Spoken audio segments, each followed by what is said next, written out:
Bonjour à toutes et à tous, bienvenue à ce nouveau Good Morning Market. Nous sommes le vendredi 22 janvier 2021, c'est la dernière séance de la semaine, une séance qui a commencé fort d'ailleurs sur le vieux continent. On atteste ici les graphiques du CAC 40 et du DAX, mais nous allons les aborder plus dans le détail. On notera tout d'abord que les indices américains ont terminé la séance d'hier de manière plutôt mitigée, avec le S&P 500 qui a gagné 0,03%, mais ça lui a suffi à marquer un nouveau record historique. Le Dow Jones a baissé quant à lui de 0,04%.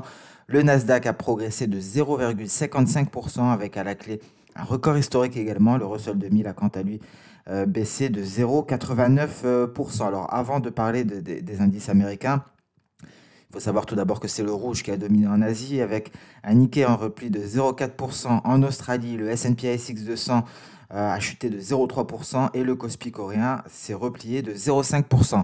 Concernant Wall Street, avec des records historiques pour le S&P 500 et le Nasdaq, on notera que c'est Apple qui a marqué la séance avec une hausse de 3%, suite à une hausse de recommandations de la part de Morgan Stanley. Microsoft, Facebook et Apple gagnent d'ailleurs chacun plus de 5% cette semaine et ils sont portés notamment par la saison des résultats.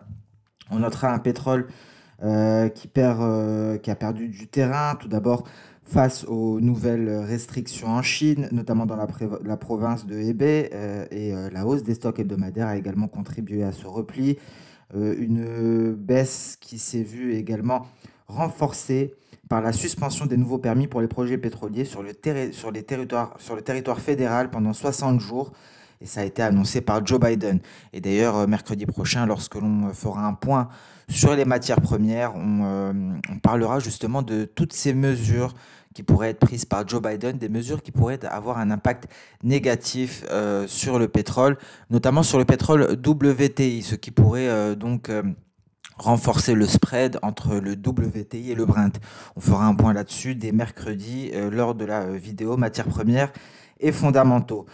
Et en Europe, il y a eu également une source d'inquiétude qui a entraîné les indices à la baisse hier. C'est notamment la crise du coronavirus qui prend de l'ampleur sur le vieux continent. Globalement, d'un point de vue mondial, le nombre de cas a dépassé les 98 millions. Le nombre de décès ne cesse d'augmenter. On est aux alentours actuellement à un total de 2,1 millions et 70 millions de personnes se sont rétablies à ce jour. Et selon le président du Conseil européen, les dirigeants de l'Union européenne ont convenu que les restrictions relatives au coronavirus au sein du bloc pourraient être renforcées. Il y a eu des débats hier et plusieurs sujets ont été mis sur le tapis. À noter que le Bitcoin est tombé aux alentours des 29 000 dollars pendant la nuit. Il s'est redressé depuis et pour se négocier aux alentours des 32 000 dollars actuellement. Nous avons pris. Alors, c'est une journée PMI aujourd'hui. On va commencer par les PMI en provenance en provenance d'Asie. Tout d'abord au Japon, avec un PMI manufacturier qui a baissé de 50 à 49,7 points pour le mois de janvier. Donc, on parlera des autres PMI flash dont nous avons pris connaissance, notamment en France et en Allemagne. Et Nissan a interrompu sa chaîne de production au Royaume-Uni à la suite de perturbations de l'approvisionnement dû notamment au coronavirus. Intel qui a annoncé un BPA de 1,52 dollars contre 1,10 dollars attendu pour le quatrième trimestre 2020 et des recettes de 20 milliards de dollars lorsque 17,49 milliards de dollars étaient attendus. IBM de son côté a annoncé un bénéfice par action de 2,07 dollars contre 1,39 dollars attendu pour le quatrième trimestre 2020 et des recettes de 20,37 milliards de dollars contre 20,67 milliards de dollars attendus. Et donc, nous l'avons dit, ça commence fort en Europe. On a pris connaissance à 9h15 des PMI flash en provenance de France. C'est le PMI des services qui inquiète fortement encore une fois. Donc, pour résumer en France, concernant le PMI manufacturier, il est ressorti à 51,5 contre 50,5 attendu. Donc, on continue la hausse du secteur manufacturier, mais les services sont ressortis à 46,4 contre 48,5 attendu.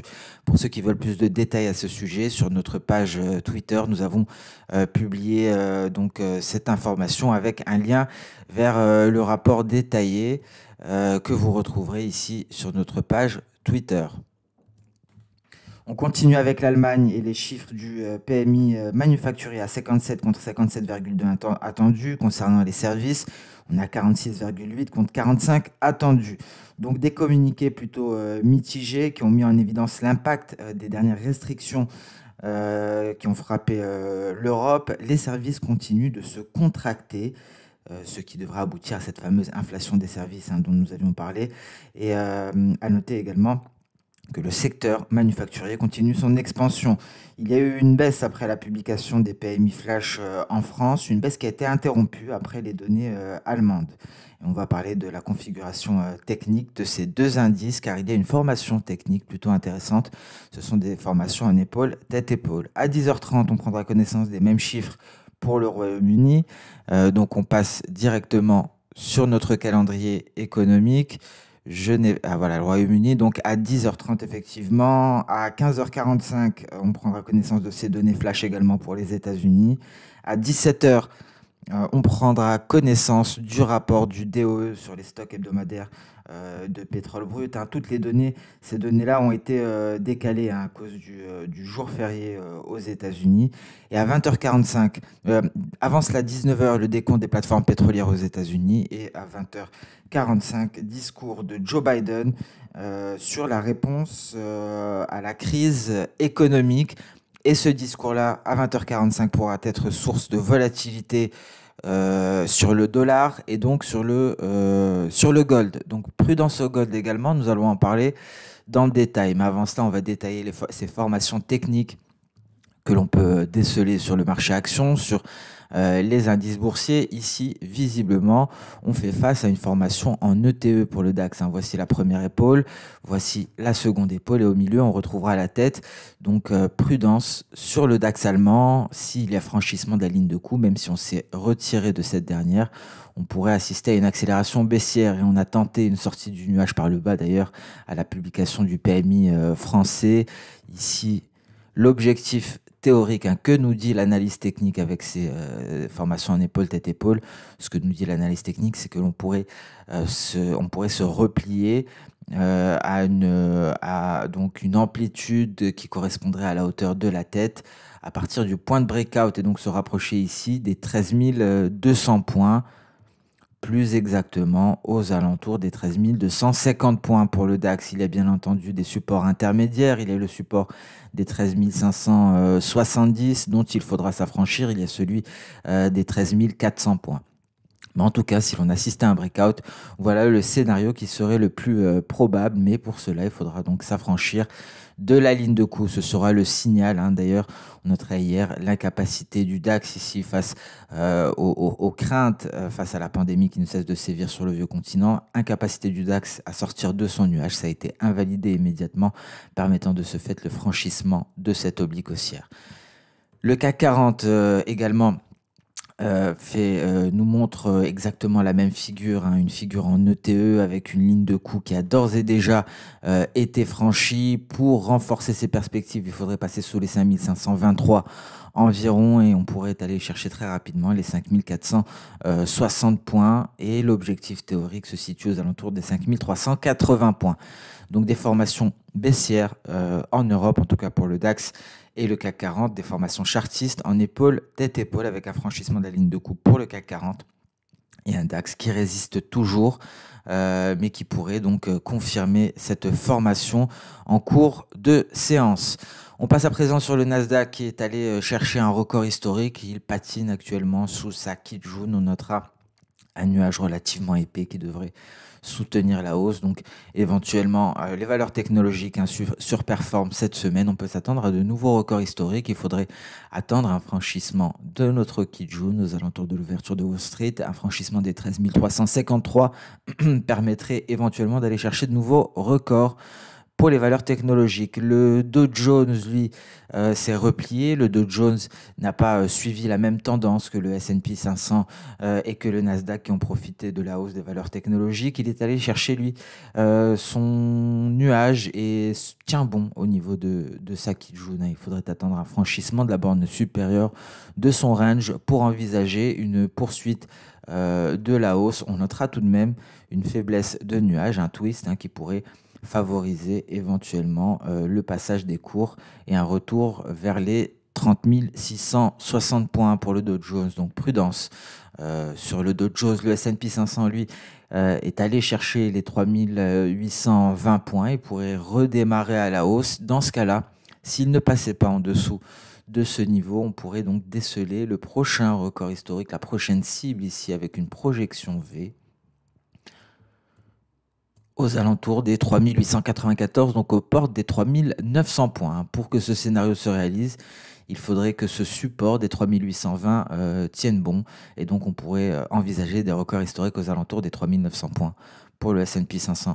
Le Russell 2000 s'est également replié. Prudence sur le Russell 2000 qui va vite lorsqu'il se replie. On atteste cette bougie rouge. Ici, incapacité de passer au-dessus des 2160 points, en tout cas de maintenir, de sauvegarder ce niveau en tant que support. On est allé franchir le nuage par le bas. C'est un signal Ishimoku depuis cette sortie par le bas du nuage qui semble se valider par la lagging span. Donc peut-être un retour ici légèrement au-dessus des 2100 points à 2110 pour aller chercher cette oblique haussière. Prudence également sur le Russell 2000. Le Bitcoin depuis la sortie de sa figure chartiste, s'est bien replié pour aller chercher ici les 29 180, plus exactement il me semble les 29 000 $. Il se redresse depuis et donc pourrait retrouver des couleurs. Tout de même, il faut rester extrêmement prudent. Pourquoi? Car nous remarquons des sommets de moins en moins élevés. Il en va de même donc des creux. Et c'est par définition la mise en place d'une tendance baissière. Alors peut-être un éventuel canal qui pourrait se dessiner ici, qui manque pour le moment de précision. Il aurait fallu aller un peu plus bas.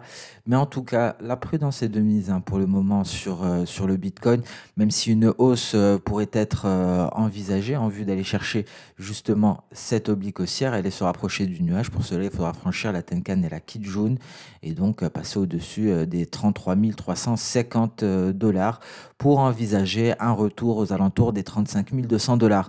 En tout cas, la prudence est de mise sur le Bitcoin tant que l'on ne franchit pas cette oblique baissière qui relie les différents sommets. Un franchissement de cette oblique haussière pourrait hisser le Bitcoin vers de nouveaux records historiques. Ici, on a marqué, je pense que la cible serait à 60 000 $. Donc, ce n'est pas d'actualité pour le moment. Nous sommes en repli avec des creux de plus en plus bas, des sommets également de plus en plus bas. Donc, une tendance baissière de court terme qui pourrait être salutaire tout de même pour la tendance haussière de fond sur le Bitcoin. On passe rapidement sur le compartiment des matières premières avant de s'intéresser au marché d'échange. On va peut-être détailler un peu plus sur le gold. Le gold qui, ici, on va le voir en données journalières, fait face à une résistance de taille. En données journalières, c'est cette oblique baissière qui relie les différents sommets, qui fait office de résistance. On tente de réintégrer le nuage. On est pris en étau entre la moyenne mobile 50 périodes et cette oblique baissière. On pourrait se replier en direction des 1850 $. Ici, en intraday, on est à l'intérieur du nuage, mais donc on va céder des retracements de Fibonacci pour y voir un petit peu plus clair en prenant la totalité de la baisse. Nous sommes clairement au niveau du retracement de Fibonacci à 38,2%. Et si on parvenait à s'en affranchir, ça pourrait être un retour aux 1900 $, soit un retour donc au retracement de Fibonacci à 61,8%. Que l'on retrouve très exactement ici. Donc tout l'enjeu sera de se hisser à nouveau au-dessus des 1862, de réussir à s'installer au-dessus, ce qui pourrait nous permettre de sortir par le haut du nuage en franchissant les 50% pour aller chercher les 61,8% à 1900 $. Le réel risque aujourd'hui pour le gold, c'est justement ce discours de Joe Biden à 20h45 qui pourrait avoir un impact sur le billet vert et donc par ricochet sur le métal jaune. Donc il faudra rester prudent, il pourrait y avoir une certaine volatilité. Nous sommes vendredi en plus de cela, donc prudence au gold. Un gold qui pourrait trancher tout de même aujourd'hui et prendre une direction claire. Le silver, après plusieurs séances de hausse. Hier, il n'est pas parvenu à se hisser au-dessus de sa résistance et c'est un repli conséquent que l'on peut constater aujourd'hui. On a tout de même eu une très belle baisse depuis cette formation d'une mèche inférieure. Le pétrole a perdu du terrain et c'est donc les nouvelles mesures de Joe Biden qui viennent menacer les cours du pétrole à court terme. On pourrait assister à une reprise tout de même des cours, donc prudence. Même si on attend effectivement une correction, nous allons le voir ici en données journalières, une correction est nécessaire sur le marché pétrolier, une correction qui pourrait peut-être nous ramener ici vers cette oblique haussière. Quand interviendra cette correction? C'est la question. Le pétrole ignore très souvent certaines données. On a détaillé le pétrole mercredi, n'hésitez pas à voir la vidéo matières premières et fondamentaux. Et cette correction serait une réelle aubaine si elle intervenait pour entrer à l'achat sur le marché pétrolier. Un marché pétrolier qui devrait continuer de progresser, mais il y a de gros risques qui pèsent au cours du second trimestre 2021. Donc voilà concernant le pétrole, on attend cette correction. Est-ce qu'elle aura lieu tout de suite? Très difficile de se prononcer. En tout cas, il y a donc une correction ici de très court terme qui est intervenue avec une sortie du nuage par le bas et c'est Joe Biden qui entraîne le pétrole à la baisse. On détaillera mercredi les différentes mesures de Joe Biden qui pourraient peser à très court terme davantage sur le pétrole, mais davantage sur le pétrole WTI, ce qui devrait élargir le spread entre les deux pétroles. Le gaz naturel qui poursuit tout doucement en repli et donc une baisse qui devrait ici se poursuivre d'un point de vue saisonnier jusqu'au début du mois de février. On pourra avoir une légère reprise ici des cours du gaz naturel avant de repartir à la baisse dès la semaine prochaine jusqu'au début du mois de février. Et justement, on en avait parlé mercredi également sur la vidéo matières premières, les conditions météorologiques favorables et donc les conditions plutôt clémentes aux États-Unis pourraient alimenter la baisse des cours du gaz naturel. Le copper vient se placer en dessous de cette oblique baissière. C'est peut-être une première alerte. Prudence à tout passage sous les 7820. On attend également une correction de court terme sur le copper pour rentrer en position et profiter d'un rallye qui devrait être conséquent sur le métal rouge. Et le sucre qui poursuit son repli, qui est passé sous la Tenkan. Alors peut-être un bon point d'entrée, mais prudence, parce que le repli pourrait tout de même s'approfondir à présent, depuis que nous avons franchi la Tenkan, en direction des 15,40. Alors est-ce qu'il va nous donner une chance? Deux scénarios, soit il repart à la hausse très prochainement, et réussit à donc s'affranchir du récent sommet des 16,70, soit il échoue avant ce sommet-là, et dans ce cas-là, on aurait la formation d'une épaule tête-épaule, et ce seraient des perspectives baissières qui pourraient être accentuées si on venait à se rapprocher de cette faiblesse de nuages. Donc on ne touche pas au sucre pour le moment. Pour ceux qui sont déjà à l'achat sur le sucre, la tendance haussière est toujours d'actualité tant qu'on est au-dessus des 15,40. C'est un franchissement, une cassure des 15,40 qui serait un signal d'alerte relativement fort. Donc pour le moment, prudence sur le sucre. Rien à signaler, il me semble, sur le café qui patine toujours aux alentours de la borne inférieure de son canal haussier. Le réal brésilien continue de perdre du terrain à l'heure actuelle et donc on attendra un réel signal ici avant de se positionner. On passe à présent sur le marché d'échange avec un billet vert qui perd du terrain, un GBP-USD également très volatile qui a annulé, qui a invalidé un signal baissier. Alors finalement, le billet vert est parvenu à retrouver des couleurs ici au contact de son support aux alentours des 90,100. Nous sommes à l'intérieur du nuage relativement neutre, même si les perspectives baissières sont à privilégier. Et attention à toute sortie du nuage, notamment au franchissement ici des 89,930 environ. Cela pourrait entraîner une accélération baissière et donc on repartirait en net repli pour le billet vert. Volatilité attendue aux alentours de 20h45, notamment le discours de Joe Biden concernant l'économie. Et l'euro-dollar, donc, après cette légère reprise du billet vert lors des 30 dernières minutes, revient quasiment à l'équilibre. On se rapprochait ici de notre Kijun, le niveau des 1,22. On s'est bel et bien affranchi ici des 1,2147. Mais prudence, l'euro-dollar pourrait repasser en dessous. On note tout de même le garant de la hausse, ce nuage en données journalières.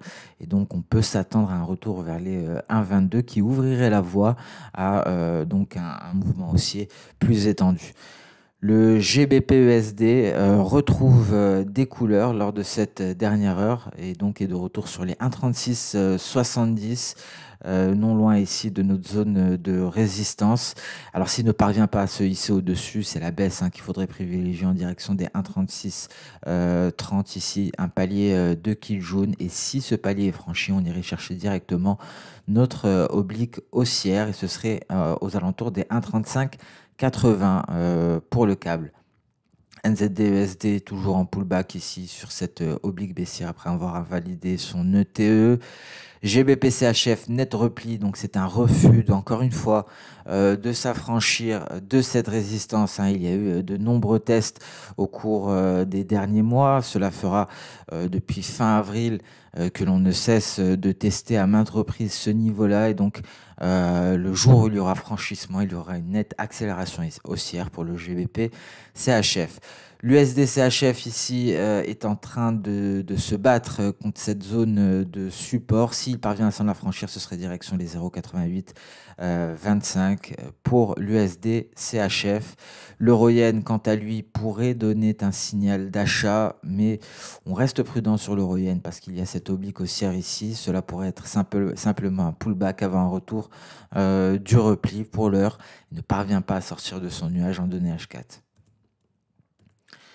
L'AUD NZD qui est toujours sur sa zone de support après un repli considérable la veille, donc rien à signaler, il ne démarre toujours pas et en vue de rentrer en position ou de renforcer ses achats, on attendra un franchissement des 1,0785 sur l'AUD NZD. L'USD CAD qui est reparti à la hausse en direction de la Kijun qui s'est vu porté par le repli des pétroles. Je vous rappelle la corrélation négative entre le pétrole et l'USD CAD que l'on peut constater ici graphiquement.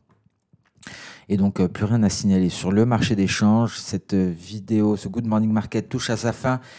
Alors, comme promis, une vidéo sera publiée en début d'après-midi, comme chaque vendredi à partir d'aujourd'hui, sur le marché actions. Donc, comment cela va se passer? Chaque vendredi, nous allons soit traiter une action en particulier, donc faire un zoom dessus, soit traiter plusieurs actions d'un secteur, voire d'une industrie. Et suite à une demande en commentaire, aujourd'hui, nous allons nous focaliser sur l'industrie de l'électrique. Donc, nous allons aborder quelques actions de cette industrie-là et cette vidéo sera publiée en début d'après-midi. Bien entendu, nous allons débuter par Tesla et aborder 3 ou 4 autres actions qui ont attiré notre attention et qui présentent des perspectives extrêmement prometteuses. C'est le cas également de Tesla à présent. Nous allons en parler, nous allons détailler pourquoi. Et nous allons parler également de NIO, c'est le Tesla chinois et d'autres acteurs de ce secteur, de cette industrie de l'électrique. Merci à toutes et à tous pour... Je vois d'ailleurs que les indices européens sont en train d'approfondir les baisses, donc prudence. Le CAC 40, après avoir retrouvé des couleurs, repart en direction des 5523. On pourra avoir une confirmation du signal et le DAX qui part en direction de sa ligne de coup. Merci à toutes et à tous pour votre attention. On se retrouve en début d'après-midi pour la vidéo action sur l'industrie de l'électrique. Et après cela, donc, ce sera rendez-vous lundi pour le Good Morning Market hebdomadaire. Merci à toutes et à tous. Excellente séance de trading et à plus tard. Au revoir.